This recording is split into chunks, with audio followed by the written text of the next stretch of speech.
Max. Quick test. Oh, I always love these. Go! Right now. At this exact moment. What language are you thinking in? English, actually. Because we are recording. Right. But what about 10 minutes ago? Before we started? Honestly, my own language. Completely. And that switch from your language to English, how long does it take you? A few seconds at least. Sometimes longer. And in those few seconds while you are switching, you are not speaking. You are translating. And the other person is waiting. And the waiting feels like forever. Today we are talking about how to close that gap. How to stop translating and start thinking directly in English. Welcome to Real Life English, the podcast. I'm Max. And I'm Emma. And today's episode is Stop Translating in Your Head. Think in English from today. Today, you are getting 3 things. First, why your brain translates and why it is holding you back. Second, real daily habits that train your brain to think in English naturally. And third, vocabulary to talk about your own learning journey with confidence. B1 and B2 level. But honestly, if you have ever translated in your head before speaking, this is for you. Subscribe if you are new. We are here every single week. And your comment homework. Tell us, what language do you think in most often? Has it ever shifted to English even for a moment? Write it below. We love hearing from you. Max. I want to start with something I remember very clearly. Tell me. When I was learning my second language, I used to do this thing in my head. Hear the question in the other language. Translate it to my language. Think of my answer in my language. Translate it back. Then, speak. 4 steps. Every single time. 4 steps. And by the time I finished step 4, the conversation had often already moved somewhere else. And you were always 1 sentence behind. Always. And there is a name for this mental effort. Scientists call it cognitive load. Cognitive load means the total amount of mental effort your brain is using at one time. And when you are translating back and forth, your cognitive load is enormous. Your brain is using all its energy on the translation process, and there is almost nothing left for actually communicating. For sounding natural, for listening properly, for choosing the right words, for reading the other person's expression. All of that disappears because your brain is too busy translating. And here is the most important thing to understand. This is not a sign that your English is bad. It is a sign that you have been learning English as a subject, not living in it. What do you mean by that?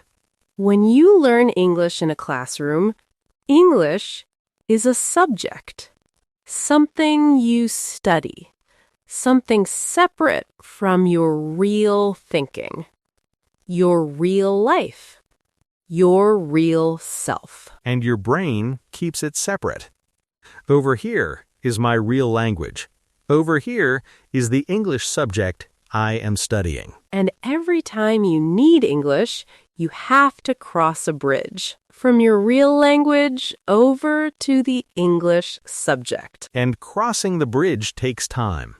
And energy. The goal is to make English not a subject, but a part of your thinking, a part of your inner life. And how do you do that?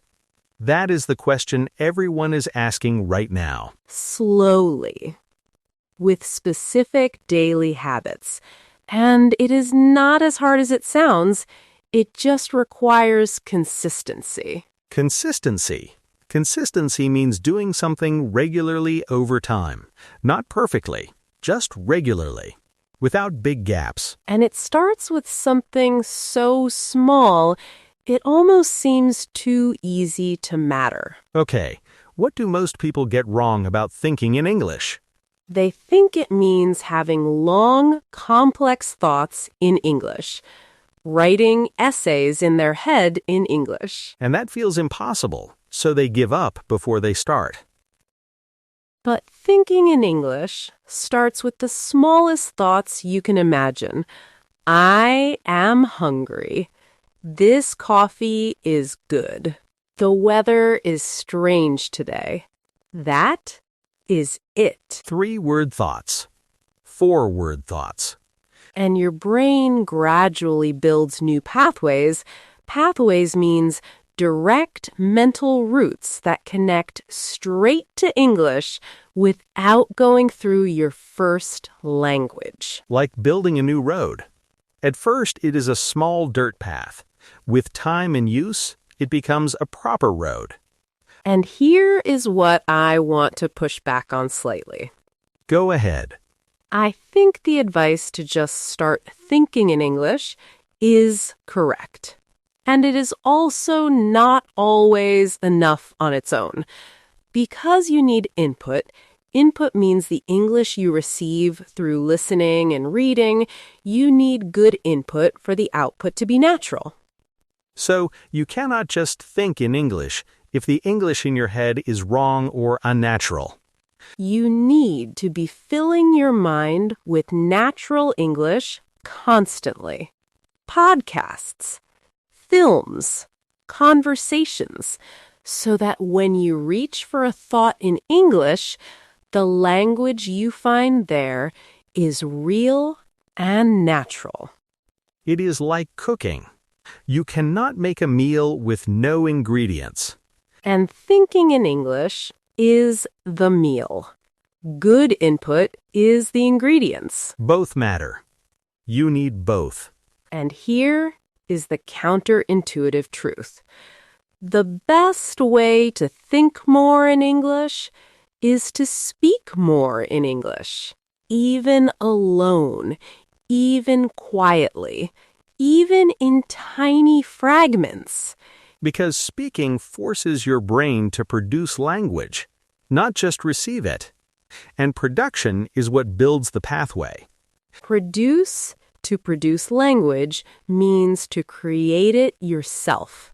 Not just understand it, actually make it. Speaking is producing. Writing is producing. And every time you produce a little English, the pathway gets a little stronger. Until one day, you realize you have been thinking in English for the past 10 minutes. And you did not even try. That moment is coming for everyone listening right now. If they keep going, let us zoom out. Because this experience of thinking in a second language, it is different depending on where you grew up. If you grew up in a multilingual home, switching between languages is already natural. Your brain already knows how to hold more than one language at the same time. Moving into English as another language probably feels more natural and less frightening. But if you grew up speaking only one language, and English only ever existed in a classroom, the shift is much harder. Not impossible, just harder. And that is worth acknowledging. And there is also a cultural dimension here. In some languages, the way you structure a thought is quite different from English. The verb comes at the end. Or the most important word comes first. So when you think in English, you are sometimes not just translating words, you are restructuring the whole thought. Which is deeper and more demanding work than most people realize. And if you are from a place where English carries social prestige, prestige means high status and respect, there can be extra pressure. People judge your English harshly. Which makes the translation loop worse. Because now you are also checking, does this sound right? Will they judge me? And that checking is more cognitive load on top of an already overloaded brain. So if that is you, please hear this. The goal is not to perform English for other people. The goal is to build a private relationship with English inside your own mind. Nobody can hear your thoughts. That space is completely safe. Practice there first. Your mind is your practice room. It is always open, and it costs nothing. All right. Here is your practical framework. We are calling it the 3 moments method. 3 moments. Every day. That is genuinely all you need to start shifting. Moment 1. The morning minute. When you wake up, before you touch your phone, spend 60 seconds describing how you feel and what you see. In English, out loud or in your head. I feel tired. The room is cold. I need coffee. Simple, small. English first, before your brain defaults to your first language. Moment 2. The observation game. Once during your day, a commute, a walk, waiting somewhere, describe the world around you in English. There is a man reading a newspaper. The sky looks like rain. That calf smells incredible. And here is your framework sentence for this moment, I notice, and it makes me think, which reminds me of so I feel. For example, I notice the streets are quieter than usual. It makes me think everyone is still asleep, which reminds me of slow Sunday mornings. So I feel a little nostalgic. All in English. All from one observation. Moment 3, the evening recap. Before you sleep, spend 2 minutes recapping your day in English. What happened? How did you feel? What surprised you? Think of it as your brain's nightly download, processing the day's experiences in English, saving them into your English memory. Let us hear some examples. Imagine someone called Nadia. Every morning she says out loud in English, I feel tired. I did not sleep well. But today, I have something I am looking forward to. 60 seconds. English first. Every morning. Or imagine someone called Omar. On his commute, he plays the observation game. There is a woman with a red umbrella. The traffic is heavy today. That building looks like it needs painting. Small English thoughts. Building the pathway. Or maybe you. Tonight, before you sleep. Recap your day in English. 3 sentences. Just 3. What happened? How you felt. One thing that surprised you. 3 moments. Morning. Midday. Evening. Your brain starts to expect English at these times, and slowly, it stops feeling foreign. And one day, it starts to feel like yours. Word tour time. Let us go. Max, kick us off. First, cognitive load. The total amount of mental effort your brain is handling at one moment. Example 1. Translating every sentence doubles your cognitive load and leaves almost nothing for actually communicating. Example 2. Good teachers reduce cognitive load by explaining things simply and with clear structure. Did you catch that one? Next, pathway. A direct mental route that connects your thinking straight to a language without passing through translation. Example 1. Every time you think in English, you strengthen the pathway your brain uses to reach that language. Example 2. Habits are just pathways that have been repeated enough times to become automatic. Did you hear that one? Input. The English you receive through listening and reading. Example 1. Good quality input, natural conversations, real podcasts, genuine stories is essential for building natural thinking in English. Example 2. She had excellent input but almost no output. She could understand everything, but producing English still felt hard. Did you catch that? Produce. To create language yourself, speaking or writing, as opposed to just receiving it. Example 1. The only way to get better at producing English is to produce it every day, even badly. Example 2. He was a strong reader, but producing English in conversation was still difficult. Did you hear that one? Consistency. Doing something regularly over time without big gaps, even when motivation is low. Example 1. Consistent 5-minute daily practice changes your brain more than occasional long study sessions. Example 2. She was consistent, not perfect. And that consistency was everything. Did you catch that? Default. What your brain automatically goes back to without thinking, the habit that runs on its own. Example 1. When tired, her default was to think in her first language. She had to actively choose English. Example 2. Changing a default takes repetition, not willpower. Did you hear that one? Prestige.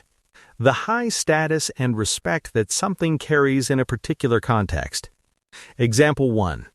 In many countries, English carries a lot of social prestige, which adds pressure that makes learning harder. Example 2. The prestige around English should inspire you, not paralyze you. Did you catch that? Nostalgic. A warm, slightly bittersweet feeling when you remember something from the past. Example 1. That smell made her feel nostalgic. It reminded her of mornings at her grandmother's house. Example 2. I feel nostalgic for slow mornings with no schedule and nowhere to be. Did you hear that one? Download. Used here as a metaphor for processing and saving experiences into memory. Example 1. The evening recap is your brain's nightly download, processing the day in English and storing it. Example 2. Sleep is when your brain downloads and organizes everything you experienced. Did you catch that? And our last word, restructure. To change the way something is organized or arranged. Example 1. Thinking in English sometimes means restructuring the thought, not just finding new words for the same structure.